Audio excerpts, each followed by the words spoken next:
So my son's mom just dropped off a couple of packages. One belongs to my son, and this one belongs to me. So they seem to have packed it halfway decent. So this is a 3D printer, obviously. And, oh, let me put the light on here.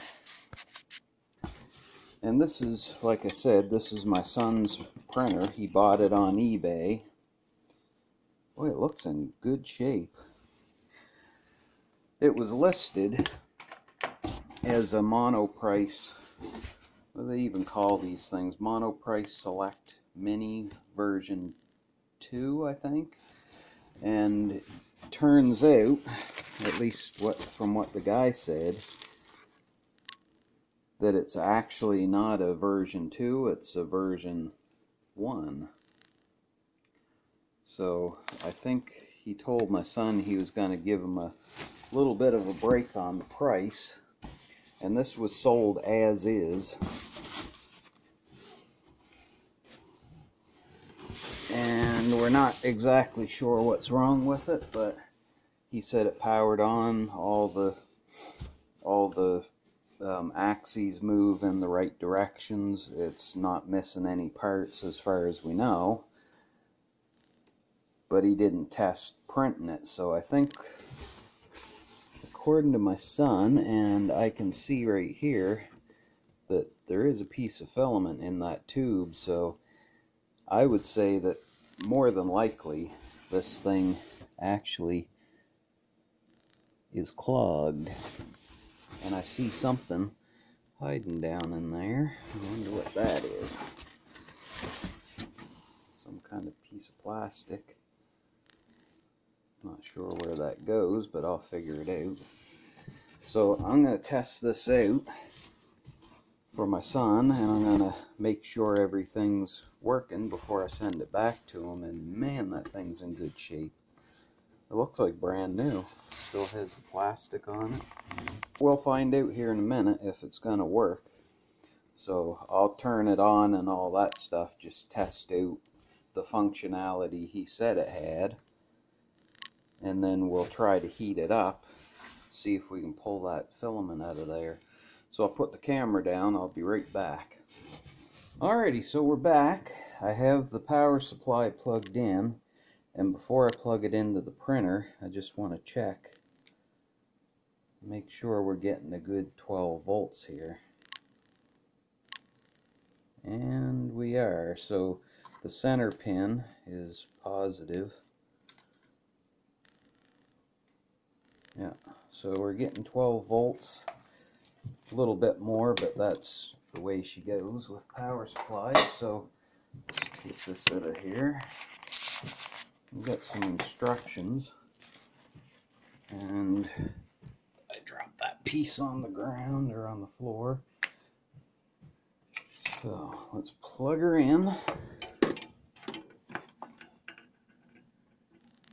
and I had the switch on the back turned off. It was in the on position, so it does turn on like you said. And I'm going to try to figure out if this is a V2 or a V1. Not that it makes much difference now, but okay, so let's try. Yeah, I see what they mean by this knob being really hard to turn. Okay, so if we do the Z, so up, and yeah, it does move. You can just barely see it moving, but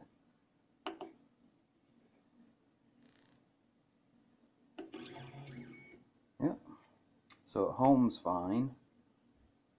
And there's a Z homing. Well, let's see if the Z actually trips the end stop.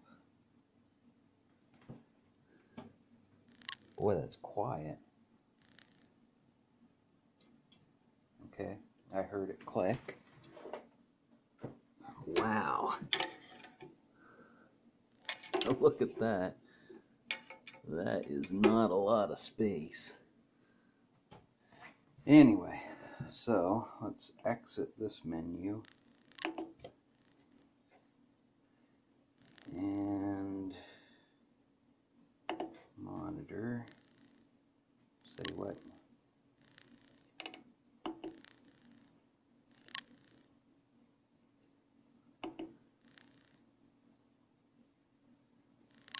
Let's start preheat.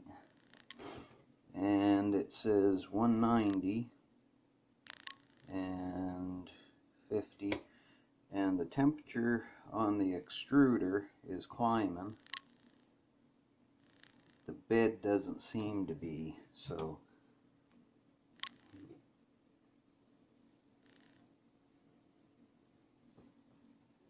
and that fan's spinning.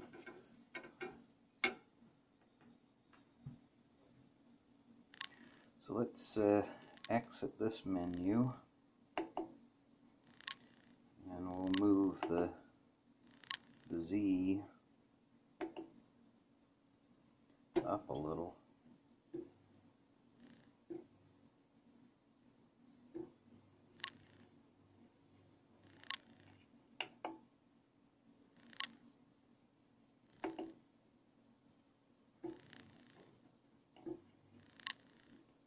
Okay, so I can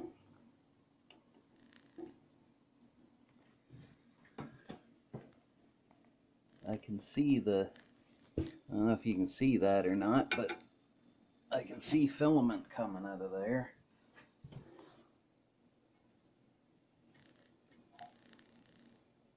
So what I think I'll do, I'll pause the video for a sec, and I'm going to get some filament so that we can get past this piece and start trying to feed filament out of the extruder.